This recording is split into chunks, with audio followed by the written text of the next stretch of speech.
Hey, everybody, and thank you for tuning in to episode 17 of the Treat Dogs Like Dogs podcast. Today is a fun one. We are going to be talking with pet owners and their own situations with their own dogs and the behavioral issues that they're dealing with. We have a couple of them, and we start discussing it at a much deeper level. So that way we can hopefully help them work through these behavioral issues, as well as give a lot of necessary information and high level knowledge out there regarding training and learning theory and canine behavior. So, we are just going to jump right into this and start with our very first person with their very first question. Oh my God, I got a question for you, and I think that you're probably the only person I feel like I can ask. Okay. Because I don't want to give the wrong info. 1 second though. Let me just move where it's more quiet. Okay, cool. So I got a behavior case of this lady. All right, she has a Wheaten Terrier, and let me just tell you the quick backstory. It's a 9-year-old Wheaten Terrier. She said it's had a previous bite history to her. Okay. I guess 2, maybe 3 weeks ago, it bit her to the point where she got 12 stitches. She ended up surrendering the dog to the animal shelter. 12 days later, she went to go get it, right? After it came off the quarantine hold, she went to go get it. Mm. Then what happened is after she went to go get it, she's like, "Oh, I'm scared of him." So now this woman is afraid of this dog. She says that he gets possessive, and he goes after her. But when I went to go evaluate the dog, I was playing with the toy, and it was funny because like when I went to go and grab it, a couple times, like I was throwing it, taking it out of his mouth. He was having a blast, like everything was great. And then one time when I went to go down and grab it, he snapped at me. But when he snapped at me, he didn't make contact. He purposely was just kind of trying to get me to back away, but I still picked up the toy. But what he did is he sat and he started growling at me. He wasn't baring his teeth. His hair wasn't up. He sat and just growled at me. And then I kind of touched him to see if he was going to react or bite me, but he didn't. He just sat there and just took the touch. And I'm like, this dog is mainly frustrated, right? Yeah, So, I would say that's not even just, I wouldn't even say frustrated, man. Okay, so first off, the stitches, the reason why she got so many stitches rather than a couple punctures is because when the dog bit, she probably pulled back, which ripped, right? So that's the worst thing to do is rip back. Worst thing to do. Now, as far as the aggression goes, it's guarantee the dog, especially Wheaten Terriers, man. Terriers in general, right? Jack Russells, Wheatens, and so on. When they get stimulated, they get fucking stimulated, right? And so what's happening is that this dog is having an easy time playing. Easy time playing is fun, and then they go over threshold from overstimulation, and then that's when the behavior starts, right? Because they've become way too overstimulated. An easy fix for that. An easy fix for that is watch the dog. Once the dog starts becoming overstimulated, no more play. We're going to stop play until you get back down, and then we can start playing again. okay, cool. So, I'm glad that you said that because that's what I told him. I'm like, as soon as the dog reacted, boom, I took the toy away. That was it. Done. Yep. Right. But here's the thing. And I don't know, you may or may not, because this is more of a people problem. The woman, okay, so this Wheaten Terrier is pretty overweight. She doesn't walk it because she I guess she was immobile for a little bit. She had surgery, but now she is mobile again. But she said she's been immobile for like 3 or 4 months, and the dog's been peeing in the house. And I said the same. I'm like, the dog's getting overstim, but the thing is that she took all the toys away from the dog, and she's like, you're just not going to play with anything anymore. Then he started biting the molding, tearing up the pee pad because he's bored, right? So the woman is like, I'm scared. I'm scared of him. Like I'm scared that, like when he reacts like that, like I'm nervous. So do you think there's anything I can give the woman to help her feel better about the dog? Like maybe I don't want to give her like a pet corrector because I'm scared she's going to overuse it. Yeah, she will be reactive when it comes to the Punisher. Right. She would be Yep. reactive, and we don't want that, right? And since she's already emotionally like scared, like she's emotional about it and stuff, changing her perspective of it, right? So the best way to do it is to show in real time the behaviors that are happening, and then when to stop certain things so the behavior doesn't continue, right? If the dog never ever goes over threshold, then the behaviors are not going to happen, right? So I so even told her to maybe limit play just for mhm. like maybe like 5-10 minutes at most, maybe, Yeah. or yeah, right. Yeah, limiting the play and then doing more sessions of play with less time in between those sessions, right? That can absolutely do the job. But allowing her to realize like the dog has a learned behavior at this point, right? With Yep. her individually. Yep. The dog gets over threshold and decides that this is mine. I am playing with this. I am really involved. I am overstimulated. And then when you come to get me, I'm going to snap at you and then you're going to back off. Now I know that that's all I need to do to get you to back off my toy, right?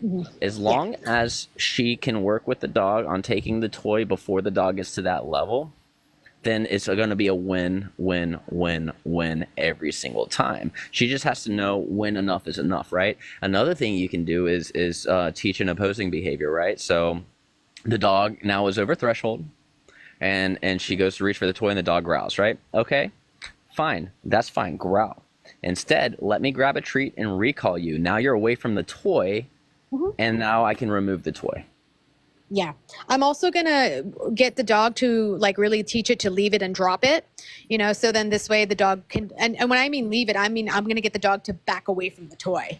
Yes. So this way the woman can grab it. Also teach her another way she can do it as well is I always tell people don't put yourself in risk, right? It doesn't, yes, in order to stop a behavior, extinct behavior can't work anymore, but that is also, if you're going to use your hands, flesh, things like that, it's going to put you in risk, right? So another way you can do it, easily do it, is grab the treat, coax the dog's head away from whatever with the treat. Oh, this high level reward, I want that. Now the dog's not looking, kick the toy away, right? Use your foot, kick the toy away. It's going to be a lot less likely that the dog is going to rip a hole in her foot if she's wearing shoes, more so than if she's going to use her hand.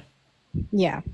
Because I feel okay, cool. Because all the stuff that I did, I feel like I did it correctly, but I'm like I tend to second guess myself sometimes. Yep. Which I mean, I don't know if that's a normal dog training thing to do. Also, think about this too. It might be a specific toy aggression too. Try a different toy.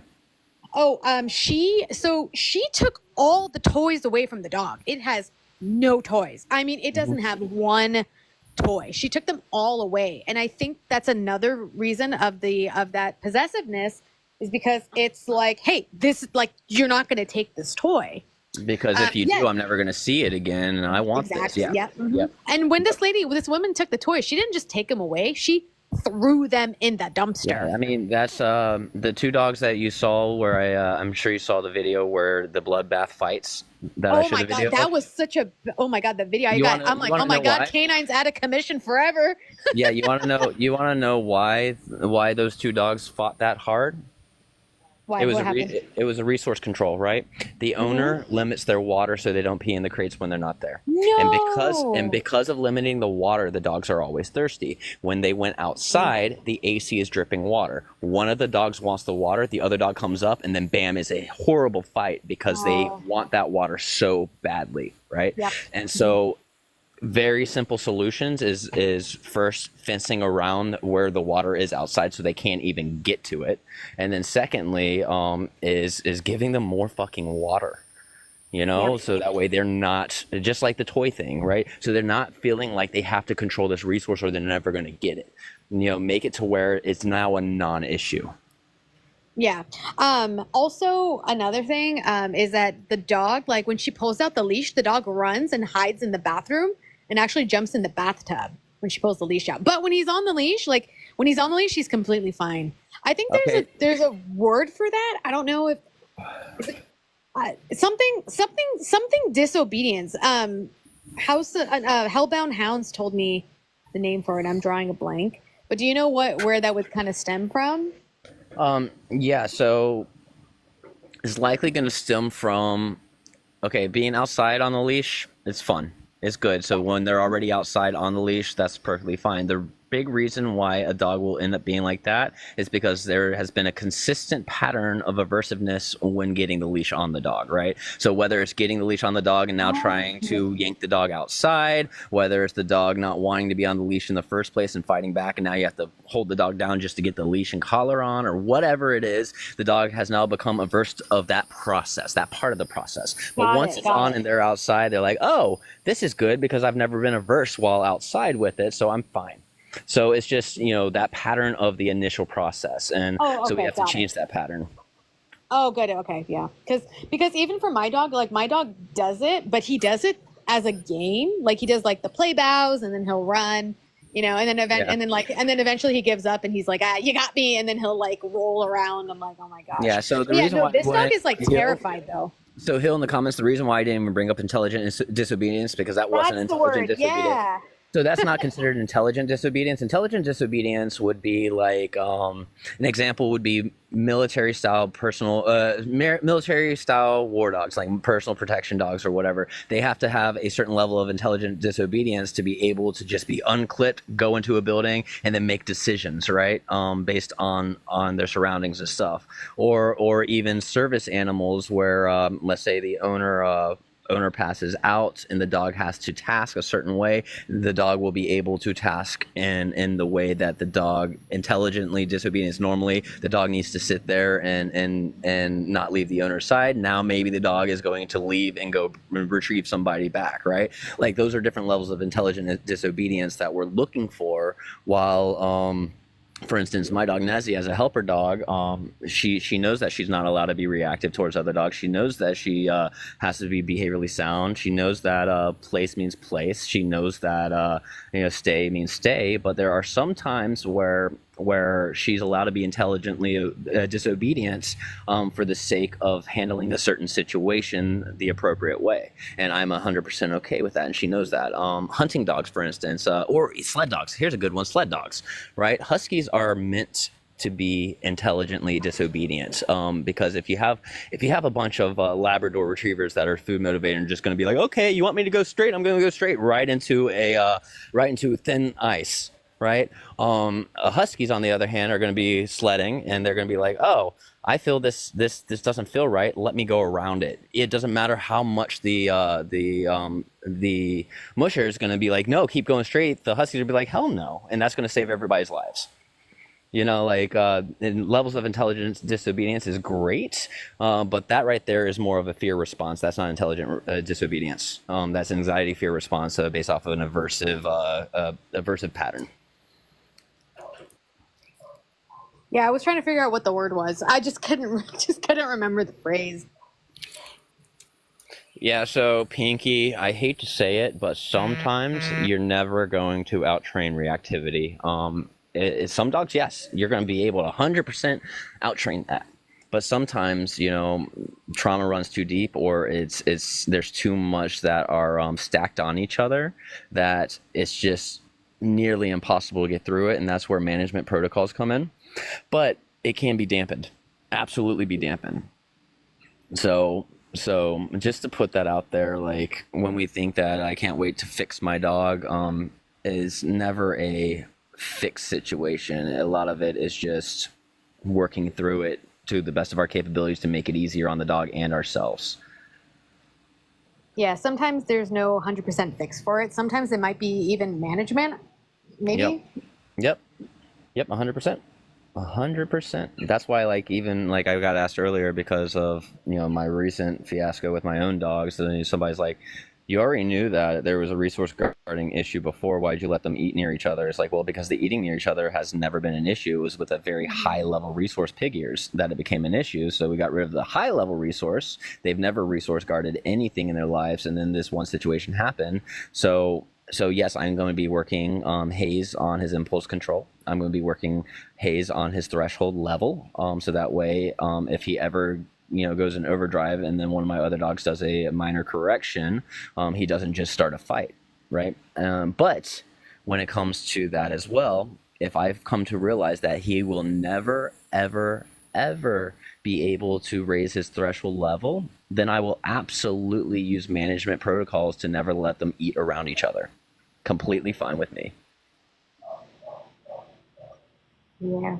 All right, Kanan, I do have to drop down because I am Yeah. at work. But thank you so much for your advice. Like, it's really, really helpful. Again, Yeah. I'll always ask other trainers if I'm not sure. I always like to get Yeah. reassurance, For sure, for sure. from And like just other like people because I feel like, working the human, sometimes you guys know better. Yeah. working the human is definitely going to be the biggest one here, because if the human, the lady, is going to have this nervous aspect about her every time she reaches in, the dog's going to feed off that, right? Something's Yep. not right. Mhm. Yeah, but if you can really teach her to work through it to where the dog is never over threshold, and then show her the proper ways to go about getting the toy from the dog, as well as teaching opposing behaviors, that might go a long way to make her feel a lot more comfortable with it. Yeah. Yeah. Okay. Awesome. Cool. Thanks again. Yep. All right. Bye. Bye. Yeah, Johnny, it can absolutely be on a genetic level too, and never go away completely. That's why I said sometimes we can just dampen it, but we'll never fully fix the issue, and that's completely fine. That is completely fine as long as we know the dog we're working with, and then at that point we've dampened it enough to where it's manageable, and then we manage. Hello. Hi. All right, so the reactivity issues. Can you kind of like highlight like what behaviors the dogs are doing and when they're doing it? So, since the day I got him at 8 weeks, he has been overexcited over literally everything. Okay. I've worked with a couple of trainers one on one.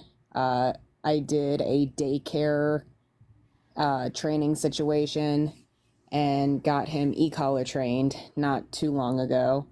Okay. And they were working with him on the reactivity, and they said that they saw the same behaviors. When he sees another dog or person, he will go absolutely berserk and jumping and lunging, trying to interact with anything he sees. He has dislocated my shoulder 3 times Okay. because he's pulling so hard trying to play with everything. He's not aggressive in any stretch of the means. He Yeah. just wants to play. Yeah, he gets overstimulated. Yeah, very easily. Very easily.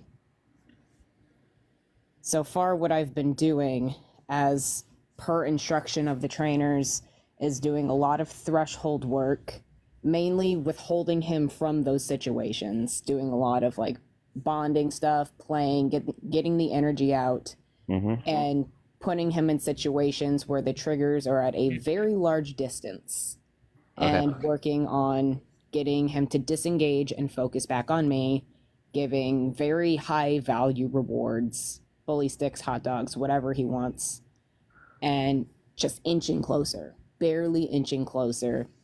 But it doesn't matter how much we do that or how well he will disengage from a distance.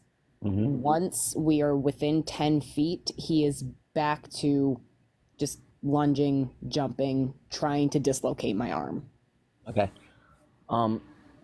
Yeah, so have they talked to you anything about the leash pressure being part of the issue?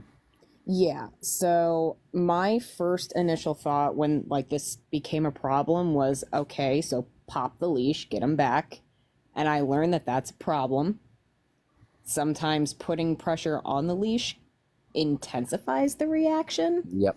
Yeah, it increases drive if it's consistent pressure. If it's consistent pressure, like a backwards pull, that's most likely going to push further into the drive of the dog. Now, if it's to where like there's pressure from the pulling, and then you release some pressure just to do a correction, that's going to be different. And then again, if it's a flat lead, the dog might not even respond to the flat lead. You may need to change it up on the style of lead you're using. But again, that would be a trainer's discretion, since I'm not there to physically see that aspect of it. Now, I've worked a lot of dogs like this more recently. If you look at my profile, what I'll try to do here, let me make sure we're friends. I'm gonna add you on here. I'll try to send you. I need to upload a couple more things to my YouTube channel with my long format videos, but I have a series with Yogi, and Yogi's the exactly what you're describing, right? And it goes through every single step we did to manage it appropriately, to where now the dog can like walk within a few feet of other animals and just look at them and then to keep going on their way. So I'll try to send that to you after I upload a couple more things that I need to upload. I have a couple more training videos to edit. But beyond that, working from a distance is not helping the dog out at all, in my personal opinion, because at that point the dog is never learning how to manage their own energy levels, right? They're never learning how to manage themselves in those environments. They're just like, okay, that thing is too far away for me to even care, right? So now what happens when you get close enough? It's just gonna repeat the behavior. So what do you do for engagement exercises when you're walking on a leash? He is prong collar trained, so he does use a prong, properly fitted, because I didn't know how to do that. So he is properly fitted on a prong. And for engagement, we've been doing a lot of focus work. He has a focus command, and I picked up this little treat game from another dog trainer. He calls it treat chase. And when you throw a treat and they come back and they have to make eye contact with you, and then they get a higher value reward for re-engaging with you. And then you toss another low value treat, they come back, and then they get the high value again. And we've been doing a lot of that kind of work. So how is the leash walking? Is your dog always walking loosely next to you, or are they kind of out in front, pulling here and there, and then head on a swivel type thing? If he is hooked up to a harness, then I allow him to not like pull me all over Hell's Half Acre, but I allow him to keep some leash pressure and a little bit of drag. But if he's hooked up to his collar, he knows that he has to walk with a loose leash. Okay, so I would definitely keep the aspect of no more pulling ever and walking with a loose leash. And then on top of that, pay attention to what your dog's doing. Guarantee the dog's head is on a swivel looking for anything and everything, right? That's going to be a consistent pattern of behavior, because they're so used to becoming overstimulated. When they see a dog, they're looking for another dog. They're looking for another person, right? You want to work on some leash engagement. And because the more the dog is paying attention to you, the less they're paying attention to the environment around them, and then they're going to start looking to you for direction, right? A good way to do that is stop and goes back and forth, right? Even with a prong collar on, that's perfectly fine. So the way you would do it is, when you're walking, the moment that your dog gets into the leash, you do an about face immediately and just start walking the other direction. Don't even give the dog an opportunity to figure out what you're doing. And then when they do it again, about face the other direction, right? That's back and forths. And then stop and goes would be the dog gets to the end of the leash, you just stop and you wait. And then once the dog loosens up the leash, looks at you, loosens up the leash, then we continue walking. When you do those types of exercises, what happens is the dog is pretty much going to be like, the hell are you doing? Where the fuck are you going? I'm so confused right now. I don't know where to go. And that's going to make the dog want to watch you. And when the dog is watching you, is less likely they're going to be head on a swivel everywhere else. Now, another thing that you can do as well is, once you start seeing the dogs loose leash walking, but now their head is on a swivel, then you want to start redirecting them a bit, and to get them to look at you, treat, right? You want them always focused on you. And then if the dog is now staring at another dog, like you're getting closer, and then they just lock their head in that direction, that's when you do a back and forth again, right? Get that dog back into the engagement, let them know that, hey, you locking is not going to work, because when you lock, we're going to be doing something different. You just want the dog to learn that getting into that mindset is not what they want to do, but instead they rather pay attention to you, they rather get rewarded by you, they rather look to you for direction. That's going to go a very, very, very long way and then not allowing the forward momentum of pulling to increase drive, right? So let's say the dog does start doing that pulling, lunging thing. You have a prong collar on it already. You've already been working with a prong collar. At that point, it's completely acceptable to do I'm not going to say a major or minor leash correction, because the prong is going to intensify, obviously, even with a minor leash correction. But you're not going to do a leash correction where the dog's already pulling and you're just pulling back. You're going to loosen up the leash and then give a minor pullback. And then it's going to create the pop motion. It's going to create the prong collar to tighten up a bit right there real quick. It tightens up and loosens, and then the dog's like, whoa, did not like that, right? And that's perfectly acceptable, because the dog needs to learn that is not what they do. And then from there, another thing you can do when you're not walking is work on impulse control by using a treat game. Throw a bunch of high level treats on the ground, put them in a sit stay. It should be an implied stay. If they don't have an implied stay, they'll learn it through this. Put them in a sit. If they try to get up for the treats, nope, sit back down.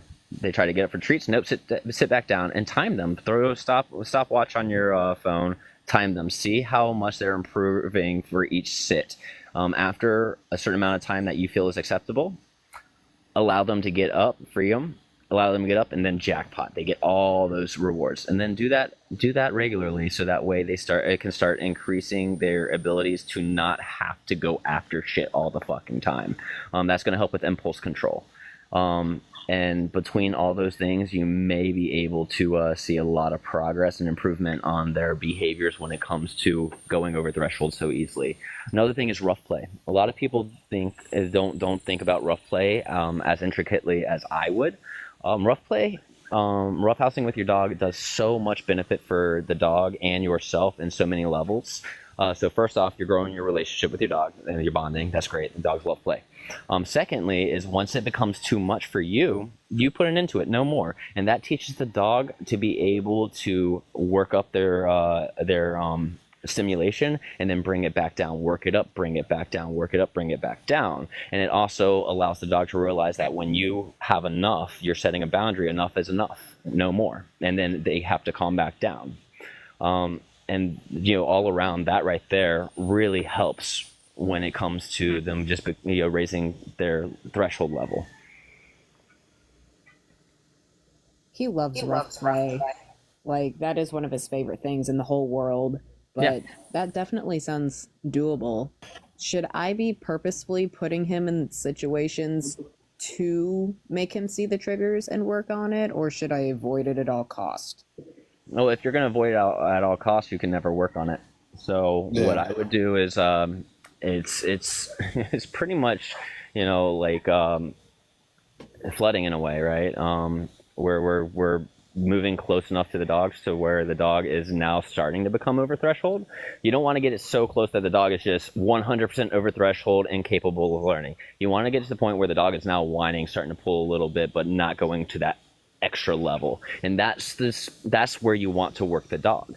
And then after you can work the dog there, and now that distance is fine, move a little closer to where it's that same level, but not going way too over threshold to where they still have learning capabilities, and keep doing that. You don't want, obviously we're not trying to set the dog up for failure, but we want the dog to be in a situation to where they can learn to make decisions. And you can't have a dog learn to make decisions unless they're in those situations. Like teaching a kid to walk down the candy aisle and not take anything. Yeah. That makes a lot How are you gonna fucking do that if the kid never walks down a candy aisle? That makes a lot of fucking sense. See, this is why I integrated myself with like the group that you're in, because y'all explain things right and I understand. That's the only reason why I'm successful, honestly, as a dog trainer. The only reason why I'm successful is because I've learned to communicate with pet owners to a level that they can understand based on their environment, based on their dog, based on what they understand with learning and so on. I've learned how to communicate, and that if I can communicate effectively with a dog owner, then that sets them up for success to where they actually do start seeing progress when I'm not around. I really appreciate you. You are awesome. Thank you so much. No problem. I know Johnny came up. Johnny, did you have something to piggyback on or add in? I did, if you don't mind. Yeah. So floor's yours. Joel with Scoob and I did some videos on the whole stop and go thing, and I really liked what he was talking about, and it's worked well for my fucking mutts. But when you do your stop and goes, don't let the dog hold the pressure on the leash, right? So basically, you want to keep a little bit of slack in your offhand, and when you do your stop, the dog hits the end of the leash, and then let go of that extra slack. So the dog found the boundary, and then you removed the pressure, okay? If you have to take a half a step to get a little slack back, or tug the dog to get a little slack back, you know, you can do that a couple of times until he starts to engage you. And it's really helped me a lot. I ain't gonna lie. My dog pulls like a freight train. Well, it did, you know. Yeah. The step that's perfect information as well. Absolutely. Sometimes there are some dogs where I'll just sit there with them pulling pressure for a while, and I'll just sit there and I'll just wait and wait and wait, and eventually when the dog releases that pressure, that's when I start walking in. And if I do that enough times, then the dog's like, oh shit, there's a pattern here, right? Dogs are geniuses with pattern solving, but it can be faster the way Johnny just explained it, much faster to communicate effectively with the dog by releasing the pressure. They get to the end of it, you pull the pressure back a little bit to release the pressure, and they do it again. And eventually they get the pattern that you're not going to continue the walking, you're going to keep forcing the loose leash until they can allow the loose leash. So absolutely, that can definitely work. Also remember, Pinky, that when you're doing these things, unless you're giving a direct command, it should be very quiet training. You shouldn't be talking to your dog. You shouldn't be doing anything. The back and forth, just quiet. Just turn around and just start walking. It doesn't matter. The dog doesn't need to hear anything, because we're not working on the dog learning commands. We're working on the dog working through their own behaviors and understanding what behaviors are appropriate or not. And it's not based on commands. It's based on them understanding the world around them and how it's working. That makes sense. You don't need words to understand how to react and how to feel and deal Correct. with feelings. Correct. Right. Another thing with the roughhousing, Cannon nailed it on the head. People always talk about, how do I get my puppy to stop biting? You don't, okay? That, to me, that's kind of productive. I always frame it as a game that we play, but that I also control, right? So now you build your bond with your dog, and not only that, but when you've seen dogs play, we've all seen dogs play, you know what I'm saying? So it sounds like that's what your dog is looking for when he's trying to get to these other dogs. But if he can get that from you, then he doesn't need that from the other dogs. Does that make sense? Yep. Yeah. Another thing as well, here's something that I completely forgot about. Socialization never ever means to let random people come up and pet your dog and let other dogs meet your dog. Never, ever, ever allow that to happen if you have. Just existing in the space. So let's say you're going to PetSmart with your dog and people come up, can I pet your dog? No, absolutely not. Right? Because what that's teaching your dog is, if your dog is like the one you're talking about, it wants to meet everybody, and it's completely fine with that. So what's going to happen is going to make your training harder, because now that everybody comes up and rewards your dog just for existing around them, your dog is going to be like, now I want to go up to everybody. I want to go up to everybody to get that reward. So don't let that happen anymore. So that way it doesn't continue thinking that that's appropriate to do. But yeah, play with puppies, Johnny. To reduce the biting behavior, it's not reducing biting, it's reducing the intensity of the biting, when you're roughhousing with your dog, because you're creating the boundaries by, when it gets too intense, you stop the play altogether. No more play. The dog's like, why not? That was fun. I really enjoyed it. But now we stop. Why did we stop? And then they'll eventually realize, through the pattern recognition, they'll start realizing that, hey, I can do this. This is fine. But once I do this, it stops. And I want it to keep going, so I'll stop doing this other thing that makes it stop. That's it. You're basically teaching a sense of bite inhibition, right? So that's when we all stop the game, right? Puppy bites too hard with their little needle teeth. And it's like, man, fuck this, you know? So they start to learn, oh, if I keep it soft, then the game lasts longer. You know what I mean? And that's where, like, multi-human households, I try to talk about this all the time. You got to be on the same page when it comes to puppies, right? Because I hear a lot of times across the board, it's usually the same, where we have the woman of the household that's setting the appropriate boundaries, but the men of the household are going way past those boundaries because they want to keep going, right? It's like, well, that's counterproductive because the dog is now learning that they can keep superseding those boundaries that the wife is or daughter or whoever owns the dog is placing because you want to roughhouse even further. Yep. No, that makes sense. And we all like dogs are terrible at generalization, right? So if I get my dogs all jazzed up, and I'm a tough dude, they bite me kind of hard, They can't do that with my 10-year-old daughter. You know what I mean? But they don't know that. You know what I'm saying?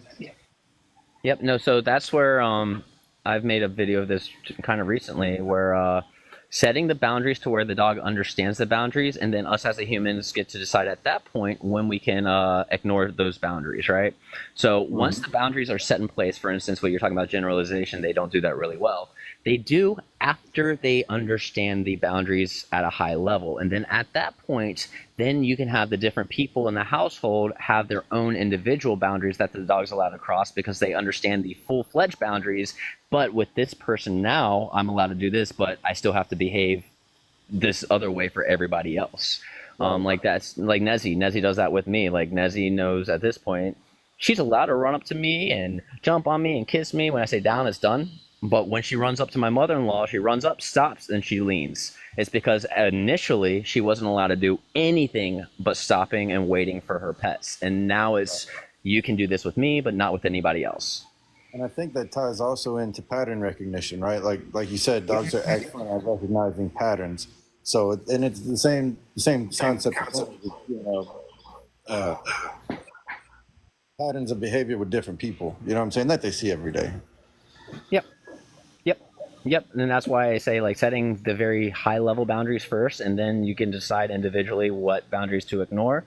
That's completely okay, but you have to be on the same page from the get-go to set the initial boundaries, to set the patterns of behaviors we're looking for. Exactly. And those patterns is what's kind of baffling me, because when I was socializing Bucky as a puppy, I literally never let anybody come up to him. So I don't understand where his behavior even came from. Okay, so if you have a high drive dog, it doesn't matter the breed, because within the breed there's always outliers. So you can have a breed that's never high drive, and then your dog in that breed happens to be high drive. So studies show that when it comes to high drive dogs, resource withholding is the most stressful thing you can do, period. And so if you have a high drive dog and they want the resource and you don't ever allow them to get the resource, it's going to stress them out and throw them over threshold, right? So they've never learned to exist within the space of the resource without being stressed out. So that goes in the opposite direction of never letting people pet your dog. And so like this is where it gets very interesting with dog training when it comes to the individualized nature of training the dog in front of you. So yes, I'm saying never ever let people, pet your dog, to now I'm going to say with your dog, let them pet sometimes, right? But on your dime, when you find it acceptable, when your dog is willing to behave until the person comes down and meets your dog, and you're also controlling how that person is meeting your dog so it's done the right way every time. That makes sense. Yeah. To add on to that, so just to give you a picture of my interactions, hey, can I pet your dog? Well, how much time do you have? That's gonna. If you have a minute, you can help me, and then you can pet the dog. How bad do you want it? You know what I mean? I got a that minute. makes sense. All right. Yep. So now, when the dog gives me the behavior I want, I'll use that interaction as the reward instead of coming out of pocket. With a jerky stick or whatever. You know what I'm saying? And then I'll call the dog back. Thank you. Have a good day. Next two people come. Hey, can I pet your dog? No, fuck off. Be polite, whatever. And you can move through like that. And you can, like I said, you use that interaction as the reward. And it works well. Another thing you can do to work on impulse control and raising the threshold levels is stop worrying about what society thinks, because this is going to be a hard one for you to work through, because people are going to look at you weird and think that you have a very bad dog. Stop worrying about that. But what you might want to do is go to a dog park. Don't go inside the dog park. Stay outside the fencing of the dog park. Sit somewhere, throw a blanket out, sit somewhere, and just hang out with your dog. Do it regularly to where other dogs and people within that surrounding area, since there's so much stuff going on, becomes just a piece of furniture to the dog. They exist, I exist. It's just an everyday thing. It happens. And eventually, by doing it on a regular basis, the dog will start realizing that people are going to exist near me. Dogs are going to exist near me. Doesn't mean I get to do what I want. And that can absolutely go really far as well. Environmental exposure on a high level like that. It's just you got to make sure that you don't care if people look at you funny. That's a great thing to do. And even if you have to just sit in the car, you know what I'm saying? If the dog sees other dogs as you're pulling up and starts wigging out, I wouldn't get out the car. Like, we're going to sit there until either the dog chills out. Well, we're going to sit there until the dog chills out regardless. And then we might leave, like we might get down. You know what I'm saying? So when you do stuff like that, this is things to look at as well. I love these conversations, okay? Because there's little nuances that we're not going to think about, right? So sitting in the car. If I'm sitting in the car and my dogs are going crazy because they see people and other dogs and stuff, I'm gonna obviously not let them gum in the front seat. I'm gonna let them react until they've reacted themselves out, and now they're just calm. And now I'm gonna reward them and stuff like that, right? But on the other hand, I'm gonna also watch what's happening, because if they're reacting and then they stop reacting the moment people move away, leave the vicinity, then now I know the dogs is now creating a new pattern of behavior, and the behavior is I want them to leave, and the way the dog's going to think is by me barking and lunging at the window or whatever, I did that. I made them walk away, even if they didn't. Even if the person was just going on a walk or whatever, they're like, I did that. So I'm going to keep repeating that behavior and rehearsing that behavior because it worked. Right, and we don't want the dog to think that way either. So those are the little nuances we have to pay attention to as well. Which makes a lot of sense considering he is ridiculously high drive. But I came to the conclusion a long time ago with him that I'm going to be doing things that make me look crazy. But it doesn't really bother me. I live right by a dog park, so I can do that quite easily, actually. Yep. And then another nuanced thing that people get wrong all the time is petting and consoling your dog when they're going over threshold, because you think we are being humans, we're being compassionate, and we're like, oh, just calm down, it's okay, right? Nope, don't touch your dog at all. Just be quiet and keep walking through, right? Because what happens is when the dogs are overstimulated or overstressed, when we go to pet them like that and we're talking to them, it's just we're becoming aversive to the dog and we're making it worse, right? We're making the stress levels worse. They don't want to be touched. They don't want to be looked at or talked to. They're overstimulated. So just walking through it like it's just, and you just stay unemotional. This is just matter of fact. This shit just happens. The dog's acting a certain way. I'm just gonna walk through it. Whatever, right? Come on, let's go. Right, and then again, that becomes a situation where things become a piece of furniture. The dog just realizes, oh, there's things here, and I'm never going to be able to get my way to get to these things. I'm just going to keep walking, and when I keep walking, then I get rewards. Awesome, right? So it's manipulating the behavior. It really is classical conditioning and operant conditioning combined into a solid state right there. But yeah, it's just really just dealing with the issue, letting the dog exist around the issue until it becomes a piece of fucking furniture and the dog doesn't care anymore.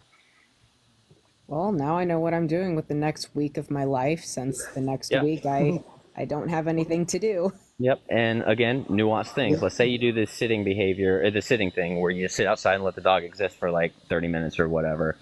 Try to end it on a good note to where when the moment the dog is calm, that's when you get up and leave. Don't get up and leave while your dog is reacting, because then it could lead to the same thing I was talking about the car, where the dog thinks, oh, I reacted, now I got away from the space, that's what I wanted. Because we don't know what the dog wants at this moment because of the reactivity that you're displaying. I mean, it could be the dog just is overstimulated, wants to play, or it's because the dog just doesn't want the other things in their space. We don't know for sure yet. And so we don't want to go into the other aspect where the dog is getting what they wanted by being reactive.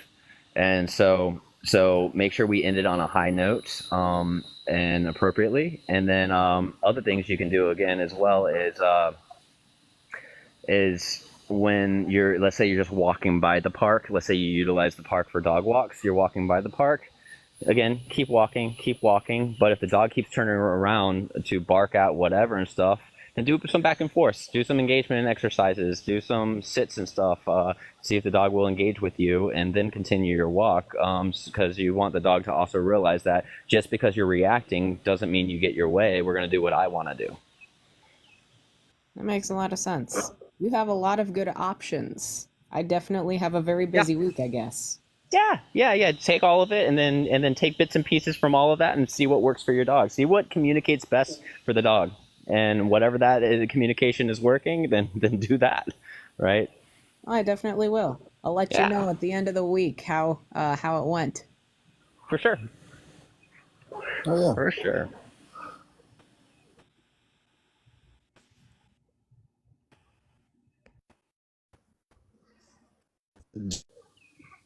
Speaking Yeah, Crow, Lucifer. on a Yeah, high that note, can I was just absolutely talking. ruin a He queue. likes to.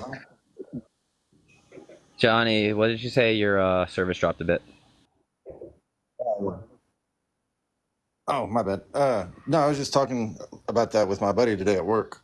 Uh, he's got a black lab. He likes to hunt. This will be the first year for the dog hunting.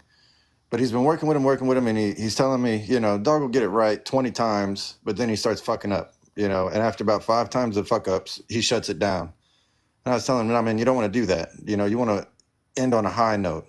So maybe either shut it down at 17 times, or when this dog starts making mistakes, be it willfully or just dog tired, whatever the reason is.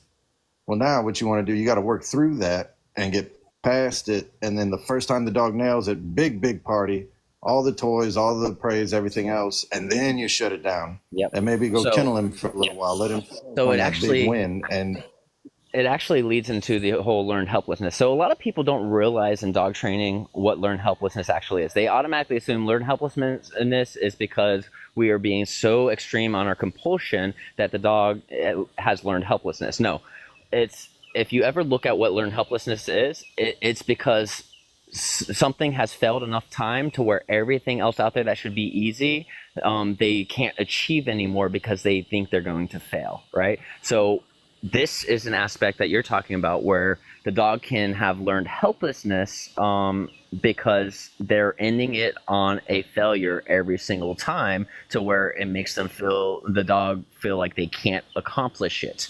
So it makes it harder to train, right? So that's really what learned helplessness is. And yeah, people take that word and run with it in dog training, but look up human learned helplessness. There's actually a really good video out there where a teacher has a classroom and gives them each a simple quiz. It's a 3-word quiz. They basically have words scrambled, and they're basically supposed to solve a word out of each of those scrambled words. The first one's easy, the second one's harder, the third one's hardest, right? With one half of the classroom, they had everything was the first 2 things were very easy to solve, and then the third one was a little harder. The second part of the classroom was the first 2 were very unsolvable. You could never solve it, and the third one was the exact same as the other half. And what the teacher did was within a few seconds would say, "All right, raise your hand if you are done." And then everybody that got the ones that were solvable raised their hand. The other half didn't because it was unsolvable. Then they went to the next one. Raise your hand, same thing. The third one, the half of the class that had the solvable ones easily got it right, while the other half that got the unsolvable sides couldn't figure it out, couldn't solve it. It's because very quickly, within a few minutes, they ended up with learned helplessness because of that whole situation, seeing other things going right, but they can't get it right for whatever reason. It makes them feel stupid, makes them feel like they can't do it, so their brain shuts down. Something similar happens to dogs, not in that extreme aspect when it comes to their cognitive capabilities or the complexities of their brain. But if you're always ending a training session on a low note, then it's going to make it extremely difficult to hit those high notes going forward. Oh, absolutely. I totally agree. And that is interesting. That makes perfect sense. Basically, you're killing confidence and killing drive when you do that. Correct. Correct. You're destroying the confidence in the dog, and that's what creates the learned helplessness.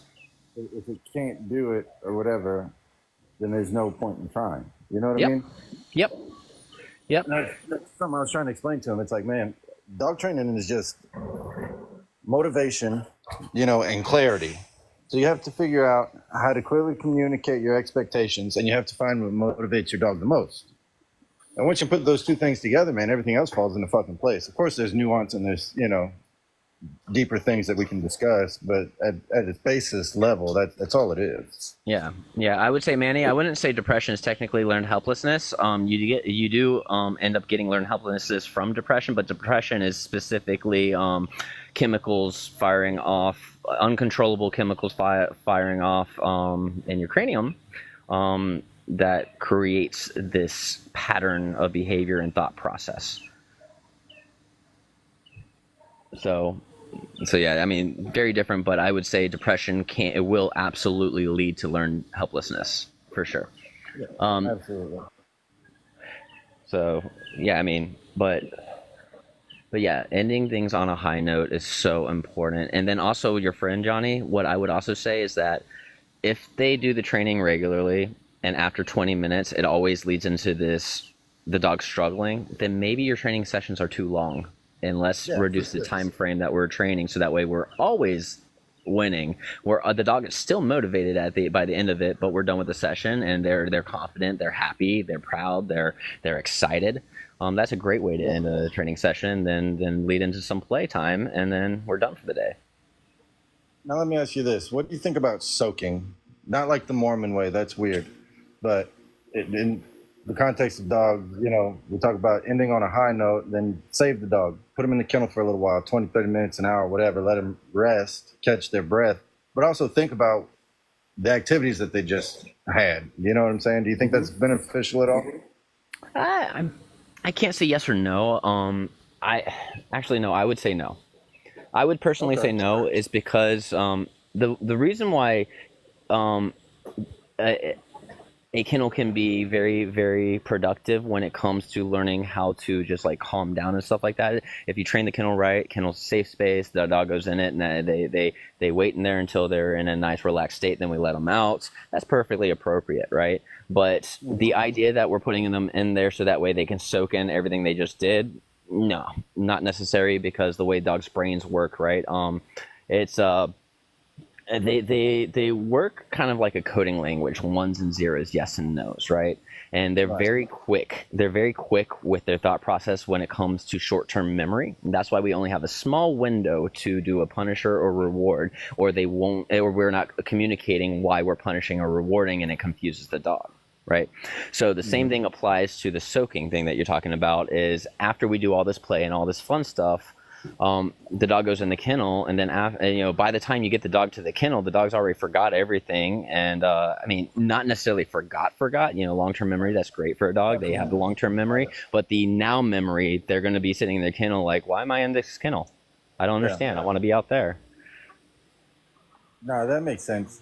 And I think, for soaking to work, the dog has to experience abstract thought, right? So the dog's not going to sit there and consider all the decisions it just made. Nope. Yeah. Nope. All they're going to consider at that time is, why am I in here? I want to be out of here. That's all they're going to consider. Or I'm tired and it's time for a nap. Yeah, but at the time of doing the training, at the time of doing the activity, again, if it's a daily routine, it's a repetitive behavior, it's a pattern. So what they're doing at that moment is that they're learning the pattern of behavior and creating new associations towards it. And because of that, that's why we can get a dog to have long-term memory of scents, or of sits and stays and other commands, obedience stuff, recall, and so on. We can create those patterns of behavior and associations because of the regular pattern and routine. And at that time, when we're doing commands, the dog already has the association. They understand the command, they know what we want, and know that they're most likely going to be a payout, and that's what they want, right? So at the time, they're thinking, oh, this feels good. That's what they're thinking. This feels good, and if I do this, it's going to keep feeling good. This doesn't feel good. If I stop doing it, the unfeeling good feeling that I'm getting will stop too. And that's literally how they think. They're opportunistic predators, and when it comes to opportunistic, that's the most important part of it. Opportunistic, which means dogs will always gravitate towards things that make them feel good. Period. Right. They'll take the opportunity to feel good in that moment. Mm-hmm. That's why when people talk about they don't kill their dogs during the day or whatever, blah, blah, blah. It's like, how do you train a dog to behave a certain way when you're not around? Because you're not So I have my dogs never get kennelled, but that's because there's always a human around to watch what's going on. Now, if there's a point where there's not going to be a human around, they're absolutely getting kennelled. I have big reasons for it. The top reason is because if I'm working 8 hours a day, 5 days a week, which I work more than that, but let's say I do, and then my dog is left to their own devices for that amount of time from when they're a puppy till when they pass away, let's say 10 years. Right? 10 years of 8 hours a day, 5 days a week is 3 years worth of time that my dog can do fuck all. Right? Yeah. That's a lot of time that my dog can do something extremely dangerous. And I do not want that. That also is enough time for my dog to start creating new behaviors and habits that are unwanted. I don't want that either. And dogs sleep a lot. And usually when people leave their dogs outside of a kennel during the day, what's going to happen is the dog's going to be sleeping somewhere. Then they're going to get up and then they're going to go lay somewhere else to sleep. That's the only difference than sleeping in their kennel all day, except for those random opportunities where they're like, hey, this thing in the trash can smells really good. Oh, what's this pill bottle? Oh, there's something at the window. Let me lunge and bark at it. Like, and so on. Like there's so much that can go wrong rather than just letting them sleep in a fucking kennel. Absolutely. And I think, you can get your dog to the point of being able to be loose in the house and not develop bad habits, right? Say you get that dog as a puppy. Okay, a puppy. We'll call it a 6-month-old dog. Right. But that still starts with kennel training. You know what I'm saying? If you're gone, like you say, 8 hours a day, that dog needs to be kenneled up. That way it doesn't have the opportunity to develop those bad habits, those learned behaviors. And then, 2-3 years old, you know what I'm saying? If you don't lock the dog up for the day, that's a bad way to say it. If you don't kennel your dog for the day, the dog probably isn't going to get into anything because it hasn't developed that self-rewarding habit. Correct. You know what I mean? But correct. That's a lot of words to say. I think kennel training is important. Yeah. Boys. What's up, buddy? Hey. What's up, buddy? Oh my god, that's funny. What's going on, brother? How can I train my dog to kickflip? Shot collar. That's funny. It's real funny. I love this topic you just put up, bro. I was at Tractor Supply and I met a couple. They have a puppy. It's like a 5-month-old American Bulldog. Real quick before you go, because we've been having high-level conversation and I may want to use it. For anybody listening in, the topic is punishment is not abuse. Certs and degrees don't make a better trainer, and humans come first. All right. And I was talking to them, and I was like, throughout my little Arcana of our obedience course and everything, and she's like, I'm very. If you have a flyer, we start talking.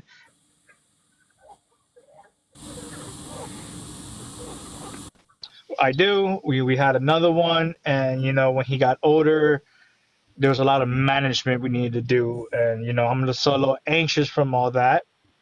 And she's like, and I'm worried that he might turn out that way.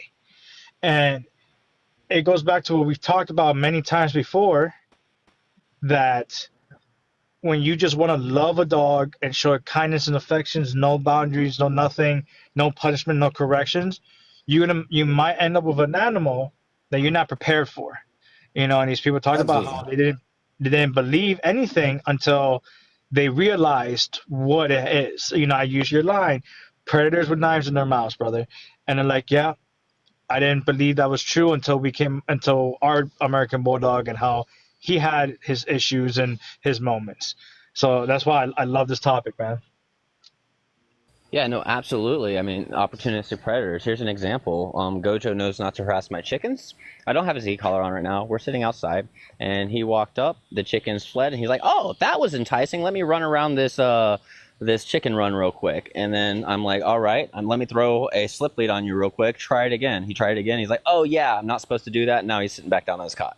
Right? It's we got to continue working these dogs, but that right there, I probably just let him reinforce an unwanted behavior. So I guarantee tomorrow at some point he's probably going to try it again, which means tomorrow his e-collar's on, because I'm going to make sure that he doesn't do the behavior, because the moment that he does the behavior, doesn't matter if I use spatial pressure after that or any correction after that, he's already reinforced the behavior. Right? Yeah. And at that point now I'm just working recall. No, I want him to just not do the behavior. So I'm going to make sure that he remembers that it's not an appropriate behavior to have. Left to his own devices, he would break through that fencing very quickly and unalive all 20 chickens. No, Undoubtedly. 100%. There's this lady I know, force free, positive only. She's a good trainer. You know, I've seen her before. I've interacted with her before. Great person, great lady. And we had a conversation one day because I use obviously prong collar, e collar, you know, and we were talking about. She's like, why do you feel the need to have to use your e collar all the time? I'm like, I don't. My e collar stays on him just in case there's a situation where I need him because he wants to gaff me off. You know what I mean?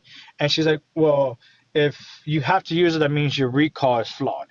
I'm like, my recall can definitely be better.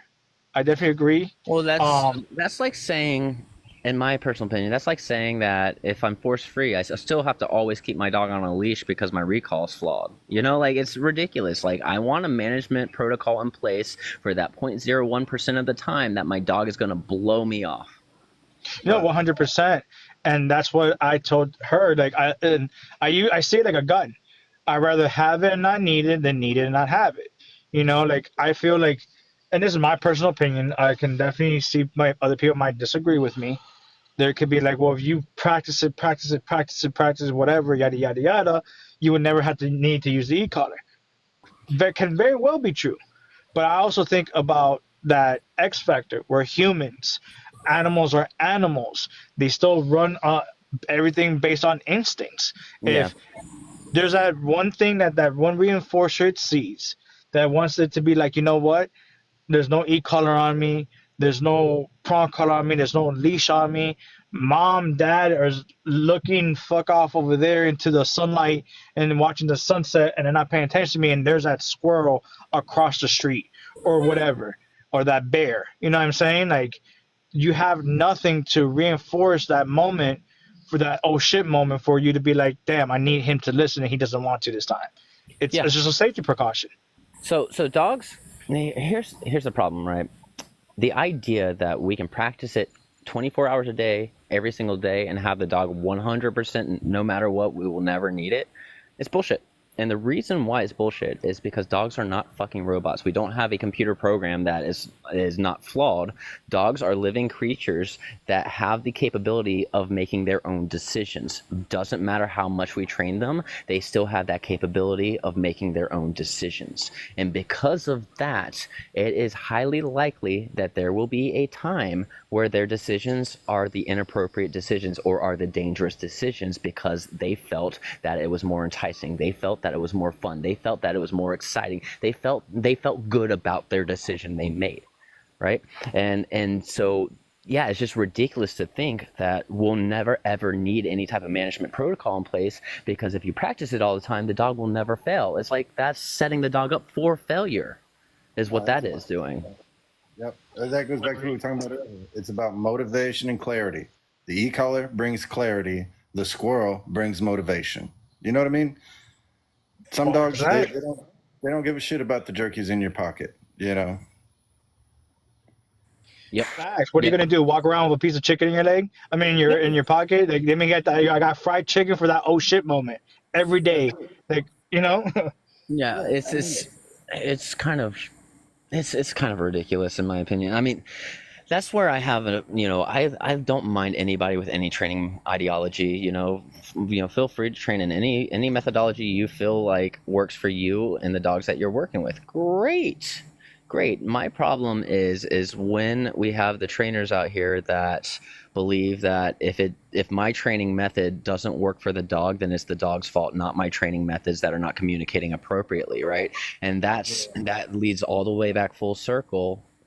Dogs are living creatures that can make their own decisions, right? They're opportunistic predators. They're associative learners, right? And not every dog is going to learn the exact same way. And if we assume across the board blanket that every single dog is the same, we're going to keep euthanizing dog after fucking dog after fucking dog. And not just that. Oh, go ahead, Bully. Sorry, no, go ahead, brother. Go for it. No, I was just about to say that the force free, that's great. We all try to do as much force free as we can. Nobody wants to punish their dog, for things.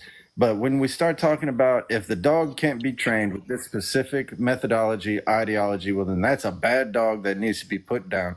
That's a dog that's not suitable for society. That's where I draw the line. It's like, no, that's insane what you just said. You know what I mean? I would much rather use a shock collar, prong collar, slip collar, whatever, and have a happy, healthy dog than to just put down a good dog because he's more motivated to chase cars than he is by the fucking jerky in my pocket. That's why I tell people all the time there's no such thing as a good dog or a bad dog, because dogs No, don't it's have all a sense about of morality. That's a human thing that we put on a dog. So my idea of a good dog is different than your idea of a good dog. My idea of a bad dog is different than your idea of a bad dog. It's all semantics, right? And that's why we don't humanize dogs. Whenever I say don't humanize dogs, yeah, I can compare toddlers to dogs plenty of times because learning theory is across the board is very similar, right? And their motivations are very similar. It's very self-serving. But when I say don't humanize dogs, I'm just talking about like stop putting our own moralities onto dogs. Stop putting our own emotional states onto dogs. Just because I'm grieving a lost one doesn't mean the dog is necessarily grieving the lost one. Like that's a human thing. Stop. Let's not humanize our dogs, and that becomes a big issue too when it comes to different ideologies out there. Is that we think dogs are humans, and it's not just force free; it's across the board. And I had somebody in the other day. That was asking me their dad is very old school, very compulsive, very very much so. I'm going to hit my dog all the time, and we were talking through it, and it really came down to the fact that the dad thinks the dog understands like humans do, and so any complex thing that a human would be able to solve, the dog should be able to solve too, and that's why the dog gets in trouble so much because it should know better. It's that's not how dogs work. It's the whole thing was your dog. We talk about you have between 1 and 2 seconds. It's 1.3, 1.5, whatever it is. Between 1 and 2 seconds to either administer a reward or correction to either increase the likelihood of behavior or decrease it.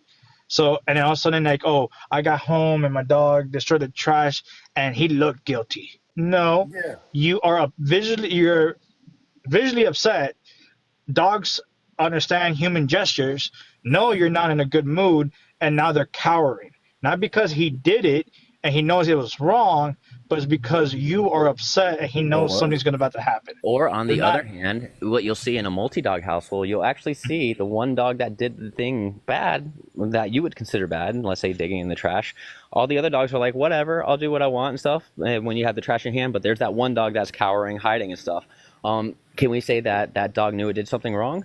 Probably, because you probably already trained it, and it already has the association that when you come up and find this happen, it gets punished. So it already has that association. So yes, it knows it did something that is unacceptable to you, not to it, to you. Yeah, exactly. And it's still reading the cues of what was basically taught. You know what I'm saying? And it's not that it knows. I think you said it on a live or on one of your clips. It's all association. We could teach the dog phrases, but it doesn't really know what it means. If I tell the dog down, but I teach it burger is down, it doesn't know what down means. It knows what burger means. You know what I'm saying? It's associating everything. Yeah, it doesn't understand the actual language we're talking. It understands that there's this sound that represents this action that allows me to get something good. Mm-hmm. So in this case, we're talking about something possibly bad. So now this happens, but we do these things to these dogs where we're like, oh, it knows. It understands. It knows what this is. And it's because you taught it trash is bad. But then he gets into something else that he has no clue that it's bad. We do humanize these dogs so much that we expect so much more out of them when it's just simple. It's an animal. Yeah. It only knows what it knows and what we teach it. Yeah, exactly. And that's what I was about to say, is that when it comes to our dog's behavior, if the dog isn't doing what we want it to do, then we haven't taught it what we want it to do. That's an us problem. We shouldn't be upset with the dog. We shouldn't be frustrated with the dog, because that's our own fault for not teaching it and communicating with the dog so that way it understands what we want it to do. And what I think is worse, though? When, again, I like force free. I like positive owning they have its place. But whenever it comes to this, because we're talking about this topic about punishment not being abuse, right? when we have people who are posting certain videos of like, oh, look at my high prey drive, whatever the fuck, not chasing deer, and I did it only positive only. But then when you look at the video, it's high grass. Like the dog probably didn't see it. I don't know where the wind is blowing. Yeah. You know, like, okay, we really say the dog was called off just because of pure positive only, and your little chew toy, it has higher value than the deer. So I'll You know what I'm say, saying? There's so many I'll say, variables to that. I mean, there are a lot of variables, and I'm not going to say that it doesn't work because there are plenty of high drive dogs out there that have been Facts. trained to a high level on positive only, to where they can easily be recalled off of prey animals or deer or whatever it wants to go at, right? There are dogs out there, but the majority of the dogs are not going to be those dogs, and the reason why is because the majority of those dogs are not going to have trainers that put thousands upon thousands of hours into this recall training. Right, that's a huge difference right there, right? That's a huge difference in training, and so if it comes to, you know, like me and my dogs, I'm not gonna lie, I'm a professional trainer. I'm not putting thousands and thousands of hours into my dog's training. I'm gonna use what works for my dogs to communicate with my dogs effectively, to where I can be lazy. Honestly, I want to be a little more lazy about it because I have all these other things in my life going on. So I want my dogs to be well balanced and be able to have the control I need to keep them safe. And I'm going to do it the best way I can do it possible, while allowing me to enjoy being a pet owner at the same time. And I'm not saying that it's unenjoyable to train your dog, because a lot of people out there love the shit out of doing these thousands upon thousands of hours of force-free, positive-only reinforcement training. But that's not me. I have kids. I have a family. I have a business to run. I have a second business to run. I have a nonprofit to run. And so on. Like I am a busy person, and does that mean I shouldn't have dogs? No. It just means that I need to communicate with the dogs to fit the lifestyle that we're living. That's I it. think It kills me when people they say tools are for lazy people, or tools only benefit the human. It's like, well, yeah, that's what tools are for. I'm a mechanic. I can build an engine with a crescent wrench and a pair of pliers, but I'd much rather an impact wrench and a ratchet and a torque wrench. You know what I mean?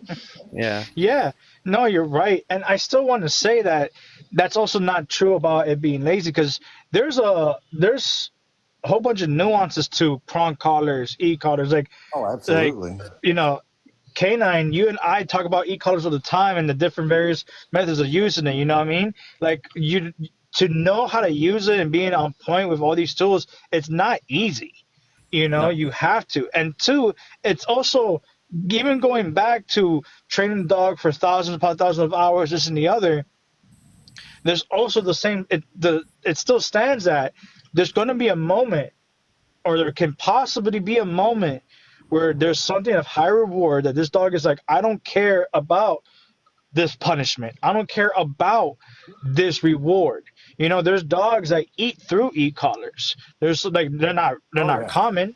You know what I'm saying? They're rare. You know, they're not the average dog, but there's some dogs that you can have the 800 plus dual receiver on it at 100, and it still doesn't care. It's like, I'm going to get to that thing or whatever. You know what I'm saying? Like, It's a math problem sometimes, yeah. Like, we don't get to decide what's aggressive, the dog does. You know, so like, it's also, that's what I mean. You know, like, these tools they're meant for a reason. You know, you might have a dog that's like, hey, all I gotta do is raise my voice just enough, and that's aversive enough for the dog to be like, I'm not gonna chase that thing. But then you have a dog that's like, bro, your voice does nothing to me. It puts no fear in my heart, brother. You know what I mean? But that e-collar, he's like, you know what? I don't like that thing, so I'm not gonna chase that baby over there. You know? I mean, This dog- e-collar training is doesn't give a great. shit about a prong collar.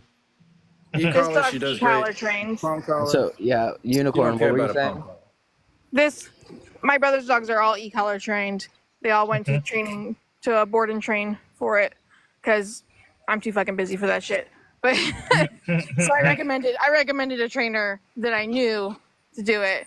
So he's got 2 Cavapoos and a poodle, and they're all e-collar trained because they want them to be able to go off leash reliably because they live on the lake.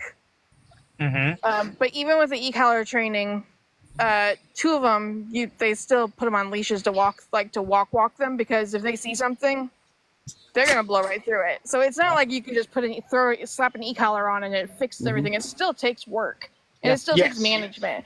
Absolutely. That one, she's completely reliable.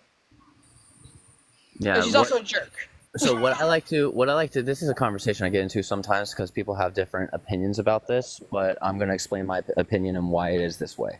So the opinion is that training a dog on a high level with positive reinforcement only is harder than using tools, right? I'm going to disagree with that 100%, right? And the reason why I'm going to disagree with that 100% is because when it comes to utilizing aversive methods, it's extremely easy to get the timing wrong on utilizing them that can really fuck up your dog's behavior. And so learning to really appropriately time things the right way to communicate with the dog the right way takes a lot of skill. Yes, agreed. Like, so I'm gonna use unicorn's example real quick. You just said this dog blows through it. There is so much to that because my dog used to blow through his e-collar until I had to get a different version of that e-collar that has a little bit more power. And Elias, I use the Boss for him. The Boss, like, doesn't matter if he is in full drive or not. He just finished loading and he's off. He's gonna listen to it. But I can use the Mini on him. The thing is, I had to catch him. So if I see him loading, like, I can't really afford to give him the, like, say he's in the backyard in the safe scenario, right? Because this is where I found all this out. He's a fence fight a lot. So there's a moment where me and him have been doing all this work where it's like, okay, I want to give him the opportunity to make a decision. Hopefully it's the right one, And I see him loading. We're in the backyard, so I'm not worried about him getting hurt or hurting anybody. And he took off. Went to give him a correction on that e-collar, nothing. Went up to the Boss. When he's in full drive, it works. But if I'm using the Mini and I see him loading and I correct him in the middle of him loading up, then he responds to it and he turns around and he leaves it alone. Like, going back to timing, like you have some dogs that need certain levels of e-collars and different things. Like I talked about the 800 plus, which is a dual receiver for certain types of dogs. But you can also, Kobe uses his Mini educator on a lot of his high drive dogs, but his timing is also really well. It could also be that he has certain dogs that respond to it regardless, but he has very impeccable time and he can read his dogs very well, where he can be like, he is about to, and I got to stop it now. And he does it. Like, timing is everything. So here's the example of the argument. Kid Kali, that was perfect. Thank you for that. Because Kid Kali says, I think both ways are equal since timing is just as important on either side, talking about positive reinforcement and positive punishment, right? 100%, yeah. And so my rebuttal to that, the reason why I say it's easier with positive reinforcement than utilizing punishment due to the timing aspect. Yes, timing is very important with positive reinforcement, but when it comes to getting it wrong, it is much easier to bounce back from a wrong reinforcer than it is to bounce back from a wrong correction where the dog now has behavioral issues because they were confused on why they got that correction that felt really fucking shitty. Right. So it's a lot easier to, again, bounce back with a wrong reinforcer. We're reinforcing the wrong behavior. Okay, let's step back and stop reinforcing that behavior and reinforce the behavior we want. Pretty easily done. Now, on the other hand, let's say we use an e-collar and we shock a dog wrongly, and now it confuses the dog, and the dog creates a poor association towards something that we didn't want that association be towards. It can create behavioral issues, and those behavioral issues are going to take a lot more time to work through. That's what I'm getting at, and that's why. No, you're 100% right. Yeah, you are 100% right. So behaviorally, I'm not talking about, like, if your timing is perfect on either end, then I would say straight up go with positive reinforcement as much as you possibly can, 100%. You should do that anyway. With any type of training, you should always focus on positive reinforcement as your main go-to. But if you're really shitty on your on your ability to time things, don't use aversives. Just don't. If I know somebody that can't reward mark properly, I'm not going to hand them an e-collar. No, you're 100% right. Pat Stewart on his Patreon, he talks about e-collars, and he named 6 methods that they're used for. I want to focus on the first one because it makes so much sense. And he's like, people can inadvertently kill a dog's drive, but it does more than just kill the drive. Like when you're using it incorrectly at the wrong moments and you're not teaching the dog what's okay and what's not okay, you're gonna have a dog that's scared of its shadow. You went from a Yeah. dog that was so confident to everything that it was gonna chase a chicken or whatever, and then you just zap the ever loving hell out of him. And then all of a sudden he's like, he doesn't know if it because he's in prey drive, so he's associating what state he's into it, not just the fact it's a chicken.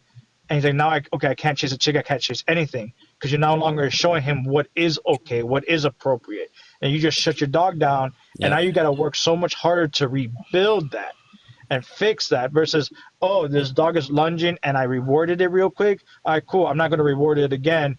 And then we're going to refix that. It's so much easier in that aspect. You're 100% right. I like agree what with you. Hannah in the comments said. I've been holding on to this comment for a minute. It said, it's important that he's 100% solid without tools for when I lose my vision because I won't be able to catch when he needs correction.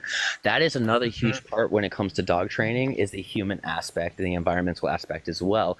Whenever I'm working with dogs, doesn't matter if it's obedience training or if it's behavior modification, I am also taking into perspective I'm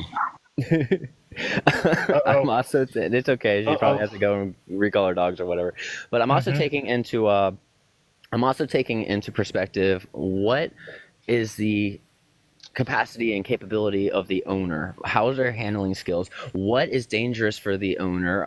What is something the owner will never be able to do? What's something in the future for the owner that we have to think about as well to set them up for success? On top of that, environmental factors. Where is the dog living? What are the other things going around in the house and outside the house that we need to focus on? There's so many little tiny nuances that I focus on, and it's not just the dog's behavior, it's everything else, because everything else is going to change the dog's behavior more so than just training. Yes. So and finding the right, because you basically talk about finding the right dog to match the right person. You know what I mean? And there was I remember there was the camp I used to go to with Elias, where I first started with everything. This man shows up. He's like, I found this King Corso at my house. It just showed up one day, and I wanted to be a service dog for my 9-year-old daughter. That's a lot of dog, bro. That of a dog that you don't even know nothing about. You just found it, and now you're like, hey, but I wanted to be my daughter's service dog. Like that doesn't make sense. It doesn't, like, not saying the dog couldn't do it. You know what I mean? Like I don't know nothing about the dog, but if we're going to take it for just at face value, the breed, the likelihood of poor genetics in it, because there's not that many great Cane Corsos. So I try to stay away from service dog talk, but one thing I will bring up right here, since you mentioned this, is that there is a reason why there's a Fab 5. Right, because it's less likely to wash. When somebody goes out of their way to get a breed that is not part of the Fab 5 because they want to turn it into a service dog, that usually goes wrong and becomes a wash. What usually happens when somebody has a breed that isn't meant to be a service dog become a service dog is because they had that dog, they saw the dog's certain behaviors, they capitalized on those behaviors, and then they used that dog in front of them to become a service dog. It wasn't because they chose it from the get-go, it just happened, right? That's where you're going to find that. Now, backtrack a little bit. Kid Collie says we were talking about the punishments and the dog's association towards the punishments. They said kind of like a dog that associates punishers to the action of using the bathroom and not to wear. Absolutely. It's like when a dog uses the bathroom inside and then somebody tries to punish that by like spanking the dog or rubbing the face in the urine or poop or whatever like that, the dog will never associate it's because it went inside. They're going to associate that it's bad to use the bathroom in front of you, right? Yes. That's not going to that's all they're going to think, that, oh, I use the bathroom in front of you, I'll stop using it in front of you, I'm going to hide it better. And you're never teaching it that outside's the place to go. And so that's why potty training, for instance, all you do is you never punish for going inside, clean it up, don't be reactive towards it. And then when the dog goes outside, you turn it into a party. Yes, now the dog knows, oh, when I go outside, that's what they want. Yeah. No, agreed. So when I went to scratch my little dog and he jumped up, I don't beat my dogs. This one was at my sister's house for like 6 weeks, and I don't know what happened, and he came back all wonky. So it kind of ties into what we was talking about earlier, I think, with using improper punishments. She wanted a dog and for her kids and shit, and he just wasn't a good fit. Oh, but he's always been a little skittish. I'm back because Yeah, they saw something enticing, huh? no, my brother got there to pick him up. Oh, okay, gotcha. Yeah, so They got excited. all my dogs I prefer if they bark if someone pulls on the driveway, if they're in the fence, because they're my alert system. 100%. But you know who never barks? Stark, the German Shepherd. That's funny, yeah. Yeah. Unless he's my inside. my husky doesn't bark, but my Catahoula is definitely an alarm system for sure. My healer is, and then of course the two little ones, bullies and shepherds. So Fab 4 is what we call the breeds that work the best as being service dogs. So that is labs, golden retrievers, collies, both rough and smooth, and standard poodles. Yeah. Collies and standard poodles are kind of the outliers of the Fab 4. If you really want to be for sure, is usually lab and golden is your best bet. Yeah. And it's not because they were bred to be service animals, it's just because they wash less. Yeah. Yeah, it's like what, a 70%. No, yeah, it's like what, a 70% washout rate, I think it is. Yes. So when we have a dog that's not Fab 4, and especially one that would normally not do well for service work that does do well for service work, someone's shooting something. They're called unicorns. So that's why I'm the service unicorns, because that's my retired girl right here. My current one is my boxer, and then my in training is my German Shepherd. Now, German Shepherds are not that uncommon for service work. And they're actually part of the Fab 4 instead of collies in the UK. Oh, yeah, 100%. My experience, which is very limited, I've seen doodles, I've seen certain bully breeds, I've seen a lot of German Shepherds, and it comes to having the right dog with right temperament. Like if you have like a high drive, working line German Shepherd, Belgian Malinois, so on and so forth, like can it do certain jobs? Yeah, but would it be difficult, and is it gonna work out with this particular handler and for what it wants? You know what I mean? But I do agree with you. Those, like, a lot of the better ones that I've seen were the ones that you mentioned. It's just what I meant by that particular comment. I forgot. I think it was someone said. I forgot what it was. I was mentioning like it's when you have such an off breed and it doesn't fit the person. You know, it doesn't really work out that way, because some labs are very high drive, and like retrievers, they're all working dogs, they're gun dogs. Well, so when we say those breeds, we're talking about show line, not field line. No, I get that. So y'all, sorry to cut it short. I'm at 1% battery life. I got to feed my dogs and stuff. So I'm going to end the live now. I might pop on later. But I will definitely be having a live tomorrow at some point to continue this type of discussion. Yeah, sounds good. Hey, Service, I would like to continue this conversation with you if we ever get a chance. All right, y'all. Y'all take care. Have a good one, guys. She was cool.